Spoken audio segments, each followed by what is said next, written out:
Prologue. Brecken Castle, Wales, November 1809. Maddock ran a hand over the horse's hindquarters, then moved his palm along the inside of the back left haunch, and found the swelling. He lifted the stallion's left hind leg. "Hold his head," he told the stable boy, "and when I release the leg, take him into a trot." "Yes, my lord." He counted to 50, then let the hoof drop to the ground. The gleaming bay went into a trot with a noticeable limp, its hoof lightly scraping the dirt. "Now halt! Back him up a dozen steps, then take him into a trot again," the boy called over his shoulder. "You think it's only a spasm?" "No, I think his stifle is locking up." The horse moved forward without an issue. At 15, Maddock was known for his love of animals. He slept in a stall if a mare was foaling, spent an afternoon devising a splint for a sheep or goat with an injured leg, or whiled away hours with the chemist discussing human remedies that could apply to other species. "Did you work your magic?" asked Lord Brecken, his hazel eyes twinkling gold in the afternoon sun. "Is he ready for the hunt?" "I'm afraid not, father." "He looks fit to me." Brecken watched the huge gelding walk back toward the stable. "That's my favourite mount. If he's not lame, I'm riding him." "I wouldn't, sir. I think that back joint may lock up after a strenuous ride, like it did today." Maddock took a deep breath and looked up at the towering Earl. He hoped to match his father's height in the next few years. "Take my horse tomorrow. If I'm right, a bit of rest should take care of it." I'll ride my own, and if there's any trouble, I'll give him the rest of the month off." The Earl smoothed back his dark hair and adjusted his hat. When he squinted up at the sun, the laugh lines deepened on his weathered face. He gripped Maddock's shoulder and gave him an affectionate shake. "You're the only man in this county that would dare argue with me. Besides my dashing looks, you've inherited my audacity."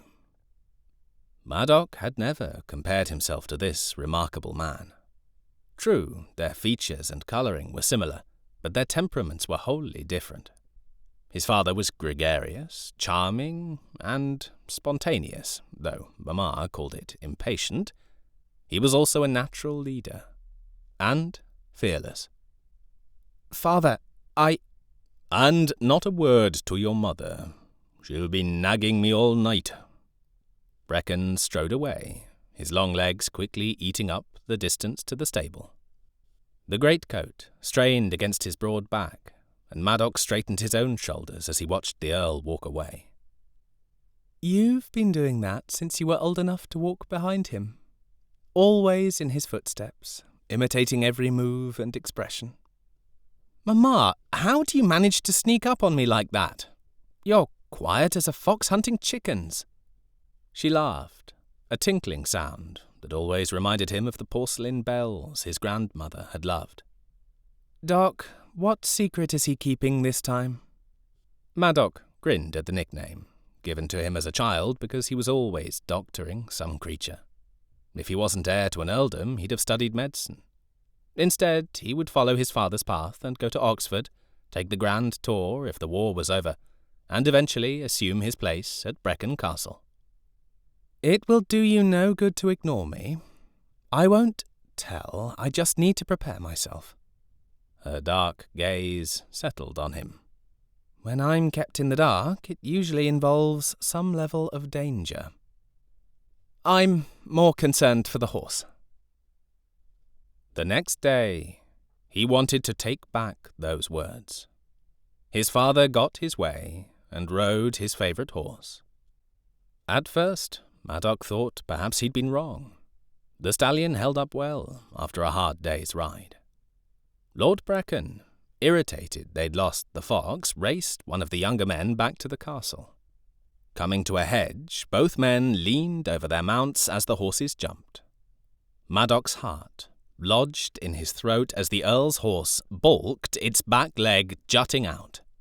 Lord Brecken was pitched over the hedge. Struggling to breathe, Maddock kicked his gelding's flanks to catch up, waiting to hear his father's angry bellow. But it never came. On the other side of the shrubbery lay the twisted body of his hero. A scream, muffled and seemingly far away, sounded behind him. "Mamma!" He turned his mount on its haunches and held up a hand to the approaching riders as he slid from the saddle. His voice sounded calm and commanding, and he wondered how that could be when he trembled like a frightened child on the inside. "Keep my mother on the other side until we know his condition."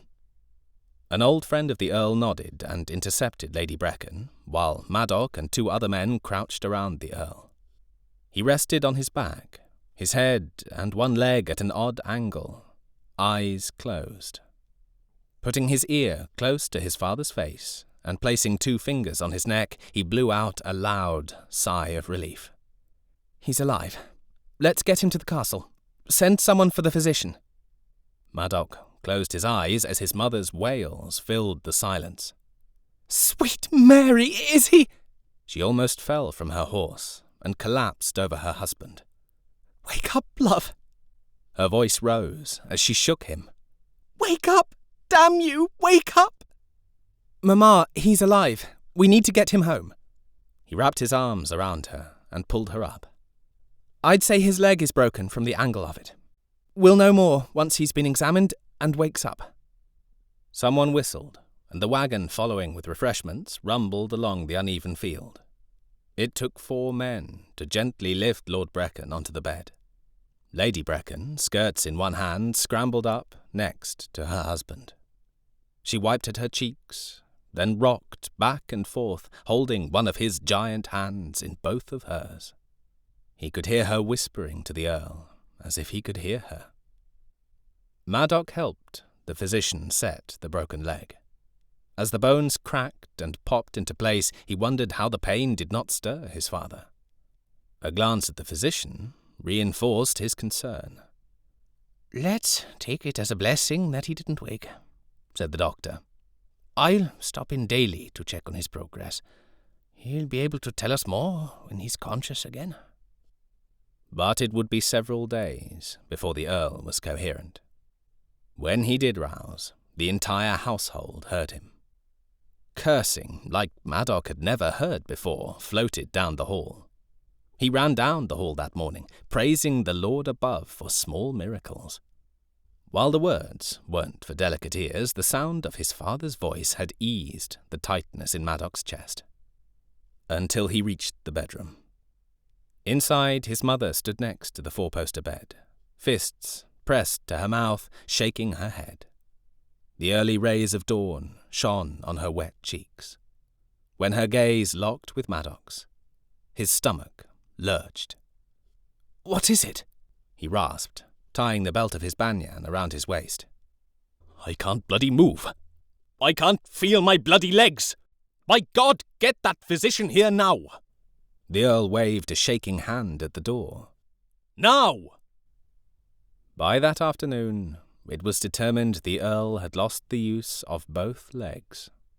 It happened sometimes with back injuries. Maddock remembered a pup that had to be put down when a horse stepped on it. His mind whirled, going over every accident, every ailment he could remember. There had to be something they could do. The weeks passed, and Lord Brecken went from ranting to depression. "Shoot me. Give me the same mercy we give a loyal horse. I can't live as an invalid." Never had Maddock heard the pleading in his father's voice. The thought of a gun to the Earl's head made his stomach quiver. Would he find a way to do it? Not his father. Not the Earl of Brecken. Suicide was a coward's way out. In the end, he wasn't sure what was worse. His father chose silence over death, rarely uttering a word. He continued to breathe, but stopped living. Mr. Careton, the steward, maintained the estate and lands. When he approached his mother about working with Careton and taking over some of the Earl's responsibilities, she refused to listen. "Your father planned on instructing you. We'll have to wait until he's himself again. I can't imagine his reaction if you took over without his consent. At 18, Maddock left for Oxford as planned. The Earl managed a farewell that came out a snarl. Enjoy your youth while you can. Happiness is capricious and snatched from you in the blink of an eye. Doc, he doesn't mean it. He loves you, his mother soothed. This is just so hard for a man like him. A selfish man, you mean? It's self-pity that keeps him strapped to that chair. He might as well be dead. He closed his eyes at her gasp, stunned at his vehemence. I'm sorry, Mama. I didn't mean that. It's just... I understand. Be patient, my dear. She laid a hand on his cheek. He'll come back to us. I know he will. You've been saying that for 3 years. Maddock wrapped his mother in a fierce hug. I pray you are right, for your sake. For all of our sakes, she murmured into his chest.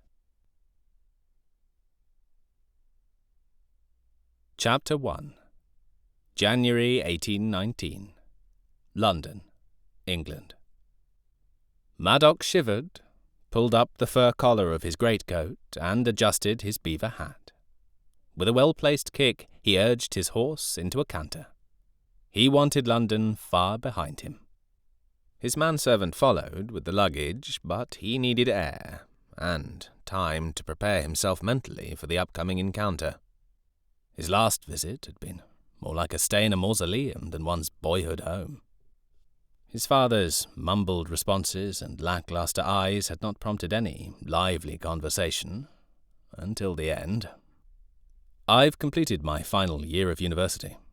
Are you sure you want me to leave again so soon? Maddock leaned against the mantel, the smouldering peat in the grate hot against his riding breeches. The May sun poured through the floor-to-ceiling windows and mocked the thin, dour man wrapped in heavy wool blankets. Where had the Earl of Brecken gone? That man had been larger than life, with a booming laugh, an iron fist, and cunning wit. A man his son had looked up to, imitated, his every action geared toward the hope of gaining the glow of his father's approval. The kind of man who commanded attention merely by walking into a room. And therein lay the problem. The silence stretched.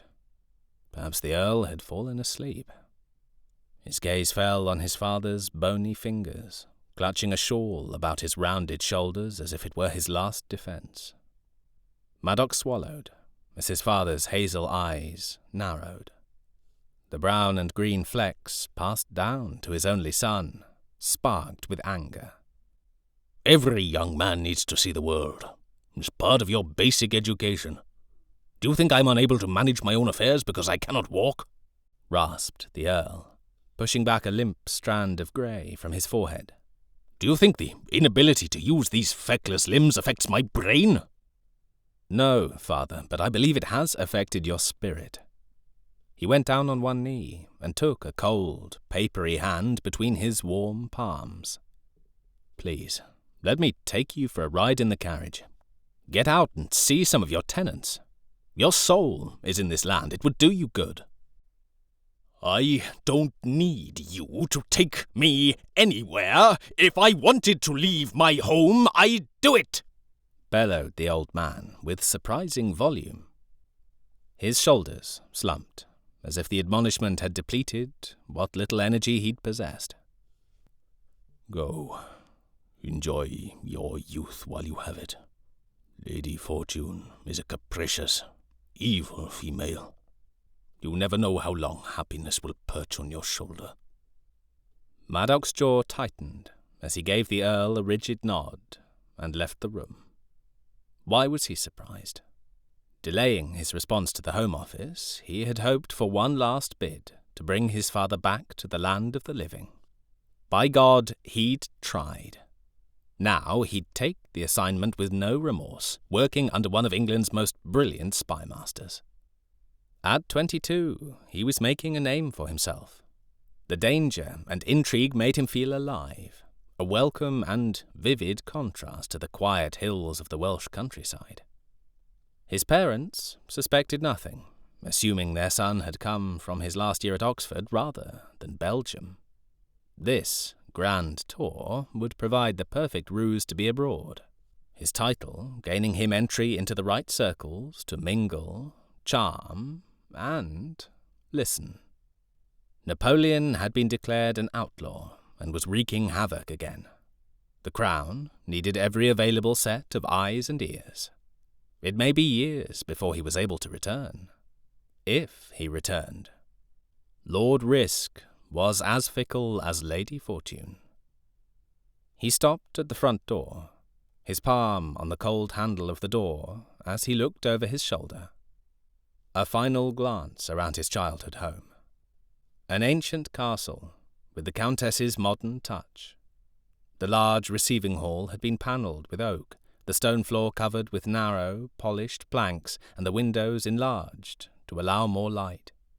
The furnishings had come from London, by way of France and Italy, the Earl sparing no expense for his new, young wife. Painted silks and satins hung on the walls and dressed the glass panes. "Must you leave, Doc? Can you not put off your trip for a year or so?" His mother appeared at his elbow, using his nickname to soften him, no doubt. He recognized the familiar martyred expression creasing her face. Her slender fingers clutched his riding coat. "He was so looking forward to your visit." Maddox snorted. "Mamma, you know my passage has been paid. Father has been quite adamant that I go." "You don't understand what he's been through, what it's like for him. He's bitter. If you stayed, he'd come round, I'm certain." Her onyx eyes watered, and she laid a hand on his cheek. Rays of light shed a halo about her black chignon, at odds with the growing venom in her tone. "Have you become one of those dandies, then? Looking for pleasure and living off your father's money and good name? He needs you now." He ground his teeth, his jaw tense. "He's been like this for 6 years. My presence for a few weeks will not produce a miracle. I will obey my father's wishes, ma'am." Maddox turned on his heel and stormed out the door. A chestnut gelding stood patiently waiting in the courtyard. He mounted and turned the horse to face the veranda, hooves and cobblestones reverberating in the warm afternoon air. "Good day, mamma." With a bow and sweep of his hat, he added, "Until we meet again." 4 years ago. 4 long years. So much had happened in that time.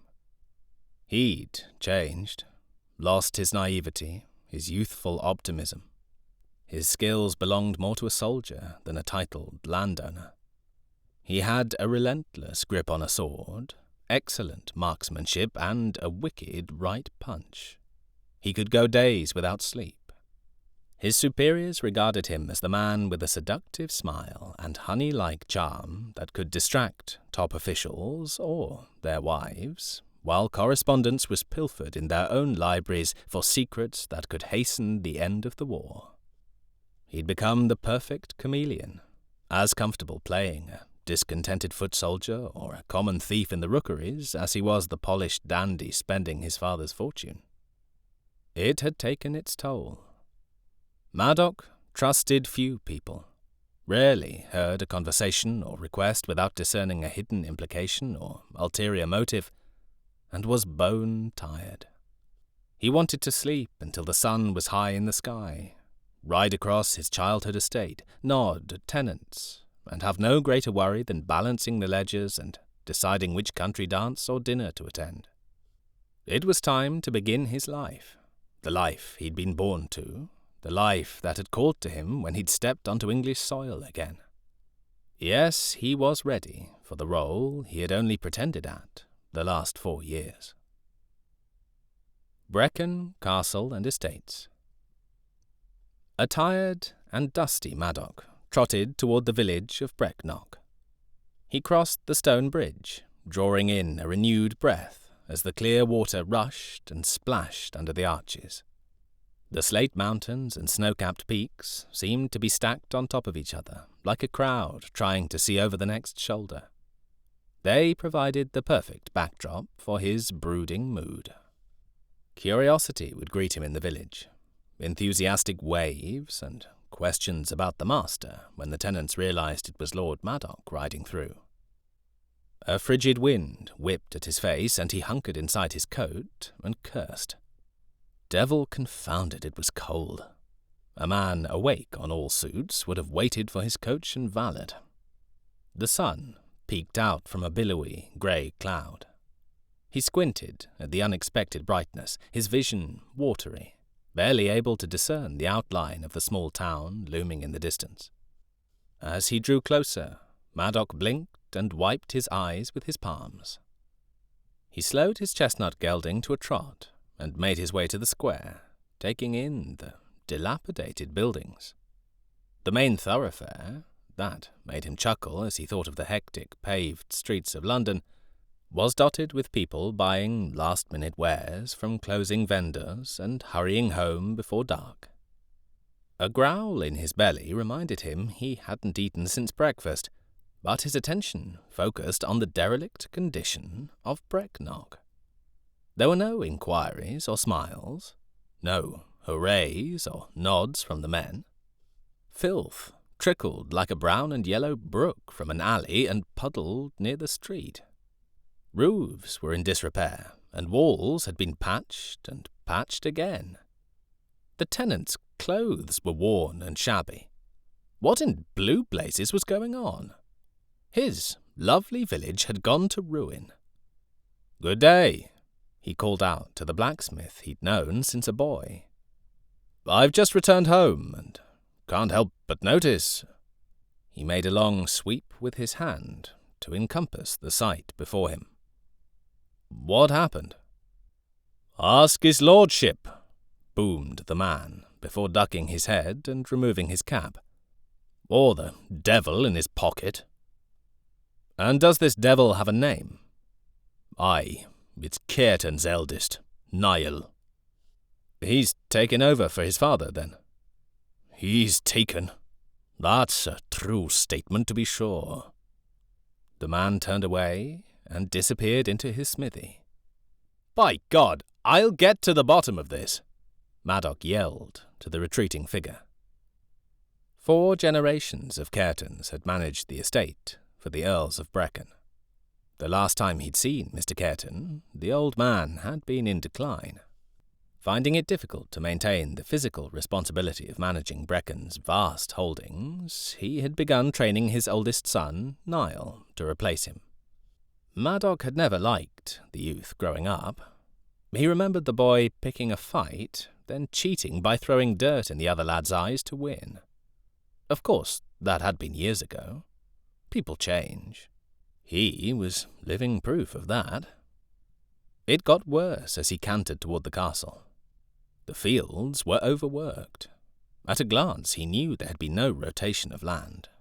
Less fertile soil, less crops, less profit. Perhaps Caerton had died before he'd been able to instruct Niall in all aspects of management. He'd give the steward the benefit of the doubt until he had more facts.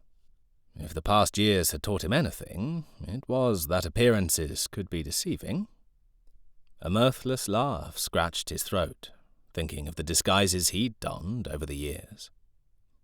Maddock kicked his horse into a gallop as he passed a paddock of thin plough horses. He was glad he'd come home. It was time to take over for father, and have a word with Niall Caerton. As he clattered onto the stone courtyard, the butler appeared at the door. "Lord Maddock, it is so good to have you back." He held the door open as Lady Brecken rushed down the steps to greet him. "Oh, my sweet son, the Lord has answered our prayers. You've come home just in time."